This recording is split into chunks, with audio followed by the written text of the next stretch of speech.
మన రక్షకుడైన యేసుక్రీస్తు నామమున అందరికీ వందనాలండి. ఈరోజు దేవుని మాటలు సామెతల గ్రంథము 21వ అధ్యాయము 23వ వచనం. నోటిని నాలుకను భద్రం చేసుకునివాడు శ్రమల నుండి తన ప్రాణమును కాపాడుకొనును. ప్రియ దేవుని బిడ్డలారా,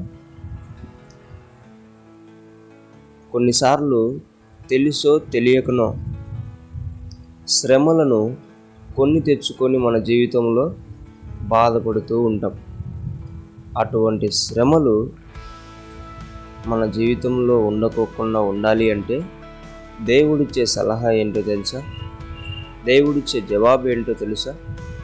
మన నోటిని, మన నాలుకను భద్రం చేసుకుంటే అటువంటి శ్రమలకు మన జీవితంలో చోటు ఉండదని ఆయన సెలవిస్తున్నాడు. దేవుని బిడ్డలారా, అనుకోకుండా లేదంటే మన ఆశీర్వాదం కోసం, మనం ఫలించడం కోసం వచ్చే శ్రమలైతే అవి మేలు కొరకే. కానీ ఈ శ్రమలు అలాంటివి కాదు. మనం కొనుక్కొని, మనం ఇష్టపడి తెచ్చుకుంటుంటాం మన నోటి ద్వారా, మన నాలుక ద్వారా. అటువంటి శ్రమలలో ఇబ్బంది పడకోకుండా ఉండాలి అంటే దేవుని మాట విని మన నోటిని, మన నాలుకను భద్రం చేసుకొని జీవిద్దాం. సంతోషంగా మన జీవితమును ముందరికి కొనసాగిద్దాం. శ్రమలను మన జీవితంలో లేకోకుండా కాపాడుకుందాం. దేవుడి మాటలను దీవించునుగాక. ప్రార్థించుకుందాం. దేవా, మీకు వందనాలు, స్తోత్రాలయ్యా.